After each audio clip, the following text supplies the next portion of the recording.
Hi welcome back my YouTube channel. ಇವತ್ತಿನ ವಿಷಯ ಏನು ಅಂತ ಆಲ್ರೆಡಿ ನೀವು ತಮ್ಮನೇಲಿ ನೋಡಿದ್ರೆ ಗೊತ್ತಾಗಿರ್ತೈತಿ.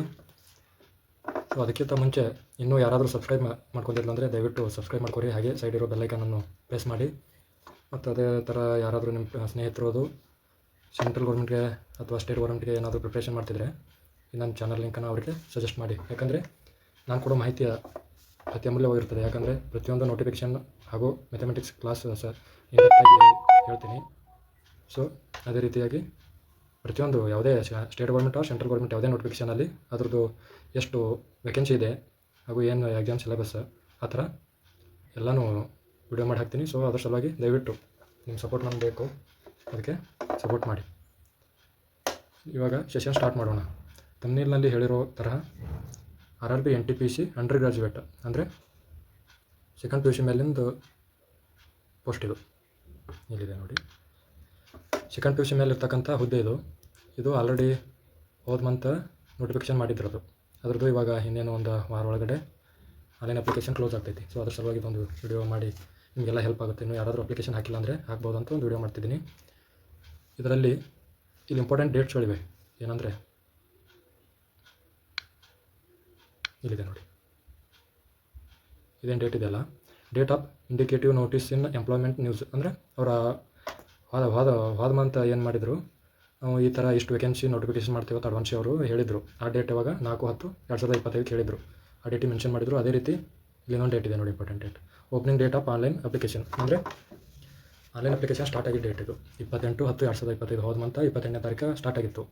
ಇವಾಗ ಕ್ಲೋಸಿಂಗ್ ಡೇಟ್ ಇದೆ ನೋಡಿ, ಇಲ್ಲಿ ಇದೇ ಥರ closing date for submission of online application ಅಂತಿದೆಯಲ್ಲ, ಇಲ್ಲಿ 27/11/2025 ಮಧ್ಯರಾತ್ರಿ 12 ಗಂಟೆಗೆ ಕ್ಲೋಸ್ ಆಗುತ್ತೆ application.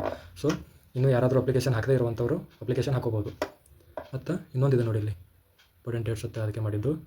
Last date for application payment for the submitted applications. ಅಂದರೆ ನೀವು ಅಪ್ಲಿಕೇಶನ್ ಹಾಕಿರ್ತೀರಿ, ಆದರೆ ಡಿ ಕಟ್ಟಿರಲ್ಲ. ಅದು ಏನು ಅಮೌಂಟ್ ಅಂತ ಇರುತ್ತಲ್ಲ, ಆ ಡಿ ನೀವು ಕಟ್ಟಿರಲ್ಲ. ಅವರಿಗೆ ಅಂತೇಳಿ 1-2 ದಿನ ಎಕ್ಸ್ಟ್ರಾ ಡೇಟ್ ಕೊಟ್ಟರು. ಇವಾಗ ಎಲ್ಲಿವರೆಗೆ 29/11/2025 ಟೈಮ್ ಇದೆ. ಅಪ್ಲಿಕೇಶನ್ ಯಾರಾದರೂ ಹಾಕಿದ್ರು ಸೊ ಇನ್ನೂ 2 ದಿನದಲ್ಲಿ ನೀವು ಇದು ಡಿ ಕಟ್ಕೋಬೋದು. ಅದೇ ಥರ ಇಲ್ಲಿ ಕೆಳಗಡೆ ಇನ್ನೊಂದು ಡೇಟ್ ಇದೆ ನೋಡಿ, ಇದು ಇದೆಯಲ್ಲ, dates for modification window for corrections in application from with payment of modification fee. Please note details. ಒಂದು ನೋಟ್ ಕೊಟ್ಟಿಲ್ಲ ನೋಡ್ರಿ, ಇಲ್ಲಿ details filled in create an account form and choice of RRB cannot be modified. ಈಗಂದ್ರೆ ಏನಪ್ಪ ಅಂದ್ರೆ, ನೀವು online application ಹಾಕಾಗ ಏನೋ ಒಂದು ತಪ್ಪು ಮಾಡಿರ್ತೀರಿ. ಅಪ್ಲಿಕೇಶನ್ ಹಾಕಿ ಏನೋ ಅಪ್ಲಿಕೇಶನ್ XYZ ರಾಂಗ್ ಹಾಕಿರ್ತೀರಿ. ಯಾವ ಥರ ಅಂದರೆ, ಎಕ್ಸಾಂಪಲ್ ನಿಮ್ಮ ಹೆಸರು ತಪ್ಪಾಗಿರ್ತದೆ, ಆಧಾರ್ ಕಾರ್ಡ್ ನಂಬರ್ ತಪ್ಪಾಗಿರ್ತದೆ, ಮತ್ತು ಮೊಬೈಲ್ ನಂಬರ್ ತಪ್ಪಾಗಿರ್ತೈತಿ, ಜಿಮೇಲ್ ತಪ್ಪಾಗಿರ್ತೈತಿ. ಅದು ಇಲ್ಲಿ ತಿದ್ದುಪಡಿ ಮಾಡ್ಕೊಳ್ಳೋಕೆ ಟೈಮ್ ಕೊಟ್ಟರು ಅವರು. ಎಲ್ಲಿವರೆಗೆ ಅಂದರೆ 30/11/2025 9/12/2025 ತನಕ ಟೈಮ್ ಐತಿ. ಯಾರಾದರೂ ಆ ಥರ ಏನಾದರೂ ತಿದ್ದುಪಡಿ ಮಾಡ್ಕೊಳ್ಳೋರಿದ್ರು ಆ ಟೈಮ್ ಒಳಗೆ ಮಾಡ್ಕೋಬೋದು. ಅದೇ ಥರನಾಗಿ ಈ RRB NTPC ಅಂಡರ್ ಗ್ರಾಜುಯೇಟ್ ಲೆವೆಲ್ಗೆ ಒಂದು ವೇಳೆ ಎಕ್ಸಾಮ್ ಪಾಸ್ ಆದಮೇಲೆ ಪೋಸ್ಟ್ ಯಾವುದು ಗೊತ್ತಾಗಬೇಕಲ್ಲ. ಸೊ ಇಲ್ಲಿ ಪೋಸ್ಟ್ ಇದೆ ನೋಡಿ, ಇಲ್ಲಿ ಏನು ಮಾರ್ಕ್ ಮಾಡಿದ್ದೀನಲ್ಲ, ಇವಾಗ ಪೋಸ್ಟ್ಗಳು. ಮೊನ್ನೆದು ಕಮರ್ಷಿಯಲ್ ಕಮ್ ಟಿಕೆಟ್ ಕ್ಲರ್ಕ್, 2ನೇದು ಅಕೌಂಟ್ಸ್ ಕ್ಲರ್ಕ್ ಕಮ್ ಟೈಪಿಸ್ಟ್, 3ನೇದು ಜೂನಿಯರ್ ಕ್ಲರ್ಕ್ ಕಮ್ ಟೈಪಿಸ್ಟ್, 4ನೇದು ಟ್ರೈನ್ ಕ್ಲರ್ಕ್ ಅಂತ 4 ಥರದಾಗಿ ಹುದ್ದೆ ಹೆಸರು ಅದಾವೆ. ಅವು ನೀವು ಅಪ್ಲಿಕೇಶನ್ ಹಾಕಿ ಹೆಂಗೆ ಪ್ರಿಫರೆನ್ಸ್ ಕೊಟ್ಟಿರ್ತೀರಲ್ಲ ಅದ್ರ ಮೇಲೆ ಮತ್ತು ಕಟ್ ಆಫ್ ಆಧಾರ ಮೇಲೆ ನಿಮಗೆ ಯಾವುದು ಸಿಗ್ತೈತೆ ಯಾವಾಗ ಫೈನಲ್ ಲಿಸ್ಟ್ ಬಂದು ಹೇಳಿದಾಗ ಗೊತ್ತಾಗುತ್ತೆ. ಅದೇ ಥರನಾಗಿ ಅವ್ರದ್ದು ಇಲ್ಲಿ ವೇಕೆನ್ಸಿ ಟೋಟಲ್ ಎಷ್ಟಿದೆ, 3058 ವೇಕೆನ್ಸಿ ಇದೆ. ಇಲ್ಲಿ ಕಮರ್ಷಿಯಲ್ ಕಮ್ ಟಿಕೆಟ್ ಕ್ಲರ್ಕಿಗೆ 2424 ಪೋಸ್ಟ್ ಇದೆ. ಅದೇ ರೀತಿ ಅಕೌಂಟ್ಸ್ ಕ್ಲರ್ಕ್ ಕಮ್ ಟೈಪಿಸ್ಟ್ 394 ಇದೆ. ಜೂನಿಯರ್ ಕ್ಲರ್ಕ್ ಕಮ್ ಟೈಪಿಸ್ಟ್ಗೆ ಎಷ್ಟಿದೆ, 163 ಪೋಸ್ಟ್ ಇದೆ. ಅದೇ ಥರನಾಗಿ ಟ್ರೈನ್ ಕ್ಲರ್ಕ್ ಕಮ್ 77 ಹುದ್ದೆ ಅದಾವೆ. ಅವ್ರದ್ದು ಬೇಸಿಕ್ ಪೇ ಕೂಡ ಇಲ್ಲಿ ಮೆನ್ಷನ್ ಮಾಡಿದ್ದಾರೆ ನೋಡಿ. ಇದು ಬೇಸಿಕ್ ಪೇ, ಇದು 7th ಪೇ ಆಧಾರ ಮೇಲೆ ಇರ್ತಕ್ಕಂಥ ಬೇಸಿಕ್ ಪೇ. ಇನ್ನು 8th ಪೇ 2026 ಜನವರಿ ಏನೋ ಆಗುತ್ತಂತ ಹೇಳಿ ನ್ಯೂಸ್ ಇದೆ. ಏನಾಗುತ್ತೋ ಗೊತ್ತಿಲ್ಲ, ಬಟ್ ಸೆಂಟ್ರಲ್ ಗೌರ್ಮೆಂಟ್ ಪೇಮೆಂಟ್ ತುಂಬ ಚೆನ್ನಾಗಿರುತ್ತೆ ಅಂದರು. ಸೊ ಇಷ್ಟೈತೆ ನಾವು ಏನೇನು ನೋಡ್ಕೊಂಡ್ವಿ, ಅಪ್ಲಿಕೇಶನ್ ಡೇಟ್ಸು ಪ್ಲಸ್ ಯಾವ ಹುದ್ದೆ ಇದೆ ಆ ಥರ ನೋಡ್ಕೊಂಡ್ವಿ. ನೆಕ್ಸ್ಟ್ ಏನು ನೋಡೋಣ, ಅಪ್ಲಿಕೇಶನ್ ಫೀಸ್ ಎಷ್ಟು ಐತೆ ಅಂತ ನೋಡ್ಕೊಳ್ಳೋಣ. ಇವಾಗ ಇಲ್ಲೈತೆ ನೋಡಿ, ಇಲ್ಲಿ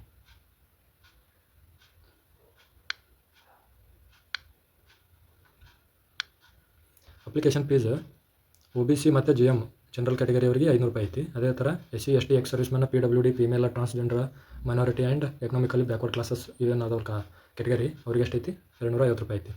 ಆದರೆ ಇದು OBC ಅವ್ರಿಗೆ 500 ರೂಪಾಯಿ ಏನು ಐತಲ್ಲ, ಅವ್ರಿಗೆ ಇನ್ನೊಂದು ಏನು ಹೇಳ್ಯಾರ ಅಂದ್ರಲ್ಲಿ, ನೀವು ಅಪ್ಲಿಕೇಶನ್ ಹಾಕಾಗ 500 ರೂಪಾಯಿ ಹಾಕಿರ್ತೀರಿ, ಆದರೆ ಎಕ್ಸಾಮ್ ಅಟೆಂಡ್ ಆಗಬೇಕು. ಎಕ್ಸಾಮ್ ಅಟೆಂಡ್ ಆದರೆ 400 ರೂಪಾಯಿ ವಾಪಸ್ ಹಾಕ್ತಾರೆ, 100 ರೂಪಾಯಿ ಅಷ್ಟೇ ಅವ್ರು ಕಟ್ ಮಾಡ್ಕೋತಾರೆ. ನೀವೇನು 500 ಹಾಕಿದ್ದಕ್ಕೇನು ಮೋಸ ಆಗಲ್ಲ, ಯಾಕಂದ್ರೆ ₹100 ಅಷ್ಟೇ ಕಟ್ಟಾಗುತ್ತೆ. ಯಾಕಂದ್ರೆ ಎಕ್ಸಾಮ್ ಫೀ ಅವೆಲ್ಲ ಅವ್ರದ್ದು ಖರ್ಚು ಇರ್ತೈತಿ. ₹100 ಕಟ್ ಮಾಡ್ಕೊಂಡು ಎಕ್ಸಾಮ್ ಬರೋದಾದ್ಮೇಲೆ ಮುಂದೆ ಬರುತ್ತೆ, ಒಟ್ಟಿನಲ್ಲಿ ಬರುತ್ತೆ. ₹400 ಮಾತ್ರ ನಿಮ್ಮ ಅಕೌಂಟಿಗೆ ಬರ್ತೈತಿ. ಅದಕ್ಕೆ ಯಾರಾದರೂ ಅಪ್ಲಿಕೇಶನ್ ತಪ್ಪು ಹಾಕಿದ್ರೆ ಅಂದ್ರೆ ಮಾಡಿಫೈ ಏನು ಡೇಟ್ ಕೊಟ್ಟರಲ್ಲ, ಆ ಡೇಟ್ ಒಳಗಡೆ ಮಾಡಿಫಿಕೇಷನ್ ಮಾಡ್ಕೋಬೋದು. ನೆಕ್ಸ್ಟ್ ಏನು ನೋಡೋಣ. ಎಕ್ಸಾಮ್ ಪ್ಯಾಟರ್ನ್ ನೋಡ್ಕೊಳ್ಳೋಣ. RRB NTPC ಅಂಡರ್ ಗ್ರಾಜುಯೇಟ್ಗೆ ಏನೇನು ಎಕ್ಸಾಮ್ ಐತಿ, ಎಷ್ಟು ಮಾರ್ಕ್ಸಿಂದ ಐತೆ ಅಂತ ನೋಡ್ಕೊಳ್ಳೋಣ. ಇಲ್ಲಿದೆ ನೋಡಿ, ಇಲ್ಲಿ ಇದಕ್ಕೆ ಟೈರ್ 1 ಅಂತೇಳಿ ಎಕ್ಸಾಮ್ ಇರುತ್ತೆ. ಇಲ್ಲಿ ಇದೆಲ್ಲ ಇದು 1 ಮಿನಿಟ್. ಇಲ್ಲಿದೆ ನೋಡಿ, ಇದು ಟೈರ್ 1 ಎಕ್ಸಾಮ್. ಇದಕ್ಕೆ 2 ಎಕ್ಸಾಮ್ ಇರುತ್ತೆ, ಪ್ಲಸ್ ಒಂದು ಕಂಪ್ಯೂಟರ್ ಬೇಸ್ಡ್ ಸ್ಕಿಲ್ ಟೆಸ್ಟ್ ಅಂತ ಇರುತ್ತೆ. ಟೋಟಲ್ 3 ಎಕ್ಸಾಮ್ ಇದಕ್ಕಿರೋದು. ಒಂದೇದು ಫಸ್ಟ್ ಸ್ಟೇಜ್ ಒಳಗಡೆ ಏನಿರುತ್ತೆ, ಎಕ್ಸಾಮ್ ಟೋಟಲ್ ಇರೋದು 100 ಮಾರ್ಕ್ಸಿಗೆ ಇರುತ್ತೆ ಇದು. ಇದಕ್ಕೆ ಎಕ್ಸಾಮ್ ಡ್ಯೂರೇಷನ್ ಬಂದು 90 ಮಿನಿಟ್. ಒಂದೇ ಮಾರ್ಕ್ಸ್ ಇರ್ತೈತಿ. ಇದರ ಜನರಲ್ ಅವೇರ್ನೆಸ್ 40 ಮಾರ್ಕ್ಸಿಗೆ ಇರ್ತೈತಿ. ಜನರಲ್ ಅವೇರ್ನೆಸ್ ಅಂದ್ರೆ GK. ಅದೇ ಥರನಾಗಿ ಮ್ಯಾಥಮೆಟಿಕ್ಸ್ 30 ಮಾರ್ಕ್ಸಿಗೆ ಇರುತ್ತೆ. ಅದೇ ಥರ ಜನರಲ್ ಇಂಟೆಲಿಜೆನ್ಸ್ ಆ್ಯಂಡ್ ರೀಸನಿಂಗ್ ಇದು 30 ಮಾರ್ಕ್ಸ್. ಟೋಟಲ್ 100 ಕ್ವಶನ್, 100 ಮಾರ್ಕ್ಸ್, 1.5 ತಾಸು ಟೈಮ್ ಐತಿ. ಇದಕ್ಕೆ ಬಂದ್ಬಿಟ್ಟು ನೆಗೆಟಿವ್ 1/3 ಐತೆ ನೋಡಿರಿ. ಇಲ್ಲಿ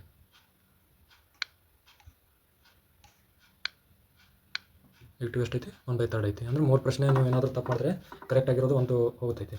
ಅದೇ ಥರ 1ನೇ ಪೇಪರ್ ಪಾಸ್ ಆಯಿತು. ಅದಾದಮೇಲೆ 2ನೇ ಪೇಪರ್ಗೆ ಒಂದು ಲಿಸ್ಟ್ ಬಿಡ್ತಾನೆ. 1ನೇ ಪೇಪರ್ ಒಂದು ಲಿಸ್ಟ್ ಬಿಡ್ತಾನೆ, ಅದು 2ನೇ ಪೇಪರ್ಗೆ ಎಲಿಜಿಬಲ್ ಇರ್ತೈತಿ. ಅದೇ ಇಲ್ಲಿ ಸ್ಟೇಜ್ 2 ಐತೆ ನೋಡಿರಿ. ಇಲ್ಲಿ ಸ್ಟೇಜ್ 2 ಐತಲ್ಲ, ಸ್ಟೇಜ್ 2 ಕಂಪ್ಯೂಟರ್ ಬೇಸ್ಡ್ ಟೆಸ್ಟ್ ಐತಿ. ಅದಕ್ಕೆ ಏನೇನು ಇರ್ತೈತಿ, 120 ಕ್ವಶನ್ಸ್, ಒಂದೇ ಮಾರ್ಕ್ಸ್, 120 ಕ್ವಶನ್ಸ್, 120 ಮಾರ್ಕ್ಸ್. ಟೈಮ್ ಬಂದು ಸೇಮ್ ಟೈಮು 90 ಮಿನಿಟ್, ಅಂದ್ರೆ 1 hour 30 ಮಿನಿಟ್. ಸಿಲೆಬಸ್ ಏನಿರುತ್ತೆ, general awareness 50 question, mathematics 35 question, general intelligence and reasoning 35 question, total 120 question. ಇದಕ್ಕೂ ಕೂಡ 1/3 ನೆಗೆಟಿವ್ ಐತಿ. ಓಕೆ, ಎಕ್ಸಾಮ್ದು ಇಷ್ಟಾಯಿತು. ನೆಕ್ಸ್ಟ್ ಬಂದು 1ನೇ ಪೇಪರ್ 2ನೇ ಪೇಪರ್ ಪಾಸ್ ಆದಮೇಲೆ ಸ್ಕಿಲ್ ಟೆಸ್ಟ್ ಅಂತ ಹೇಳಿ ಇರ್ತೈತಿ. 2ನೇ ಪೇಪರ್ ಪಾಸ್ ಆದಮೇಲೆ ಒಂದು ಲಿಸ್ಟ್ ಬಿಡ್ತಾರೆ. ಲಿಸ್ಟ್ ಬಿಟ್ಟವ್ರಿಗೆ ಕಂಪ್ಯೂಟರ್ ಬೇಸ್ಡ್ ಟೈಪಿಂಗ್ ಟೆಸ್ಟ್ ಅಂತ ಇರ್ತೈತಿ. ನೋಡಿ ಇಲ್ಲಿ ಏನಿರ್ತೈತಿ, ಇಲ್ಲಿದೆಯಲ್ಲ, ಇಲ್ಲಿ ಸ್ಕಿಲ್ ಇರ್ತೈತಿ. ಇಲ್ಲಿ ಟೋಟಲ್ ಪೋಸ್ಟ್ ಆಗಲೇ ಹೇಳಿರುವ ಹಾಗೆ ಇಲ್ಲಿ ಮೆನ್ಷನ್ ಮಾಡಿದ್ದಾರೆ. ಇದರಲ್ಲಿ ಕಮರ್ಷಿಯಲ್ ಟಿಕೆಟ್ ಕ್ಲರ್ಕಿಗೆ ಸ್ಕಿಲ್ ಟೆಸ್ಟ್ ಇಲ್ಲ. 2ನೇ ಲಿಸ್ಟ್ ಬಂದರೆ ಡೈರೆಕ್ಟ್ ಜಾಬ್ ಆಯ್ತು ಅಂತ ಅರ್ಥ. ಅದೇ ಥರನಾಗಿ ಅಕೌಂಟ್ ಕ್ಲರ್ಕ್ ಟೈಪಿಸ್ಟ್ ಅಂತಿದೆಯಲ್ಲ 2ನೇದು, ಅದಕ್ಕೆ computer based typing skill test ಐತಿ. ಮತ್ತು ಅದ್ರ ಜೊತೆಯಲ್ಲಿ ಜೂನಿಯರ್ ಕ್ಲರ್ಕ್ ಟೈಪಿಸ್ಟ್ ಇದೆಯಲ್ಲ, ಇವಕ್ಕೂ ಕೂಡ ಕಂಪ್ಯೂಟರ್ ಬೇಸ್ಡ್ ಟೈಪಿಂಗ್ ಸ್ಕಿಲ್ ಇದೆ. ಅದೇ ಥರ ಟ್ರೈನ್ ಕ್ಲರ್ಕಿಗೆ ಕೂಡ ಇಲ್ಲ. ಇವೆರಡಕ್ಕೂ ಇಲ್ಲ. ಅವೆರಡಕ್ಕೂ ಏನಾದರೆ ಸೆಕೆಂಡ್ ಪೇಪರ್ ಪಾಸಾಗಿ ಸೆಕೆಂಡ್ ಲಿಸ್ಟ್ ಒಳಗೆ ಏನಾದರೂ ಕೊಟ್ಟಂದರೆ ಜಾಬ್ ಆಯ್ತು ಅಂತ ಅವಕ್ಕೇನು ಸ್ಕಿಲ್ ಟೆಸ್ಟ್ ಅದು ಏನೂ ಇರಲ್ಲ. ಅದಾದಮೇಲೆ ಓಕೆ, ಇಲ್ಲಿದೆ ನೋಡಿ ಇಲ್ಲಿ ಪೋಸ್ಟ್. ನಾನು ಹೇಳೋದು ಬರೀ ಬೆಂಗಳೂರಿಗೆ ಎಷ್ಟಿದೆ ಅಂತ ಅಷ್ಟೇ ಹೇಳಿದ್ದೀನಿ. ಇಲ್ಲಿ ನಾನು ಬೆಂಗಳೂರಿಗೆ ಇರೋದು. ಈ ಥರ ಅಜ್ಮೀರ, ಮುಂಬೈ, ಕೋಲ್ಕತ್ತಾ, ಚೆನ್ನೈ ಈ ಥರ ಬೇರೆ ಬೇರೆ ಜೋನ್ಗೆ ಪೋಸ್ಟ್ ಅದಾವ. ಆದರೆ ನಾನು ಇದು ನಮ್ಮ ಕರ್ನಾಟಕದಲ್ಲ, ಬೆಂಗಳೂರಿಗೆ ಎಷ್ಟಿದೆ ಅಂತ ಹೇಳ್ಕೊತೀನಿ. ಅದು ಬಿಟ್ಟು ಡೆಲ್ಲಿಗೆ ಅವಕ್ಕೆಲ್ಲ ಪೋಸ್ಟ್ ಜಾಸ್ತಿ ಐತಿ. ನಮ್ಮ ಬೆಂಗಳೂರಿಗೆ ಇರೋದು ಟೋಟಲ್ 54 ಪೋಸ್ಟ್ ಅಷ್ಟೇ ಇರೋದು. ಇಲ್ಲಿ ಮಾರ್ಕ್ ಮಾಡಿದ್ದೀನಲ್ಲ, 54 ಇರೋದು. ಇಲ್ಲಿ ಅದನ್ನು ಬಿಟ್ಟರೆ ಇಲ್ಲಿ URಗೆ 27, SC 9, ST 4 ಅವರೇ, OBC 7 ಅದಾವ. ಇದು ಎಕ್ಸ್ ಸರ್ವಿಸ್ಮನ್ಗೆ 7, ಟೋಟಲ್ 54 ಪೋಸ್ಟ್ ಅದಾವೆ. ಕಡಿಮೆ ಐತಿ ಬೆಂಗಳೂರಿಗೆ. ಅದನ್ನು ಬಿಟ್ಟರೆ ಮುಂಬೈಗೆ ಅದು ಜಾಸ್ತಿ ಅದಾವ, ಡೆಲ್ಲಿಗೂ ಜಾಸ್ತಿ ಅದಾವ. ಅದೇ ಥರ ಅಜ್ಮೀರ್ಗೆ, ಸಿಕಂದರಾಬಾದ್ಗೆ ಐತಿ, ಚೆನ್ನಾಗಿ ಐತಿ. ಇಲ್ಲಿ ಅದಾವ. ಅಲ್ಲೇ ಬೇರೆ ಬೇರೆ ಸ್ಟೇಟ್ ಐತಿ. ಎಲ್ಲಿ ಬೇಕಾದ್ರೆ ನೀವು ಅಪ್ಲಿಕೇಶನ್ ಹಾಕ್ಬೋದು, ಏನು ತೊಂದರೆ ಇಲ್ಲ. ನಾಳೆ ಜಾಬ್ ಆಯ್ತು ಅಂದರೆ ಅಲ್ಲೇ ಜಾಬ್ ಮಾಡಬೇಕಾಗುತ್ತೆ. ಇದು ಬೆಂಗಳೂರು ತೊಗೊಂಡು ನೀವು ಅಪ್ಲಿಕೇಶನ್ ಹಾಕಿದ್ರೆ ನಾಳೆ ಜಾಬ್ ಆಯ್ತು ಅಂದರೆ ಇಲ್ಲೇ ಕರ್ನಾಟಕದೊಳಗೆ ನೀವು ಜಾಬ್ ಮಾಡಬೇಕಾಗುತ್ತೆ. ಈ ಥರ ಇದು ಬೆಂಗಳೂರದು. ಸರಿ, ಇಷ್ಟೈತಿ ಇದ್ರದ್ದು NTPCದು. ಇಷ್ಟು ನಾರ್ಮಲ್ ಹೇಳಬೇಕಾಗ್ತಿತ್ತು, ಹೇಳೀನಿ. ಇವಾಗ ನೆಕ್ಸ್ಟ್ ಮತ್ತೊಂದು ವಿಡಿಯೋ ತೊಗೊಂಡು ಬರ್ತೀನಿ, ಇಂಪಾರ್ಟೆಂಟ್ ವಿಷಯ ತೊಗೊಂಡು. ಸೊ ಅಲ್ಲಿವರೆಗೆ ಇನ್ನೂ ಯಾರಾದರೂ ಸಬ್ಸ್ಕ್ರೈಬ್ ಮಾಡ್ಕೊಳ್ಳೋರು ದಯವಿಟ್ಟು ಸಬ್ಸ್ಕ್ರೈಬ್ ಮಾಡ್ಕೊರಿ. ನಿಮ್ಮ ಪ್ರೋತ್ಸಾಹ ಬೇಕು. ಅಂದರೆ ನಿಮ್ಮ ಪ್ರೋತ್ಸಾಹ ಇತ್ತಂದರೆ ನನಗೂ ಹೆಚ್ಚಿನ ವಿಡಿಯೋ ಮಾಡಬೇಕು, ಹೆಚ್ಚಿನ ಕಂಟೆಂಟ್ ತರಬೇಕಂತ ಒಂದು ಹೋಪ್, ಒಂದು ಇದು ಬರ್ತೈತಿ, ಇಂಟ್ರೆಸ್ಟ್ ಬರುತ್ತೆ. ವಿಡಿಯೋ ಮಾಡೋಕ್ಕೆ ನನಗೂ ಮನಸ್ಸು ಬರ್ತೈತಿ.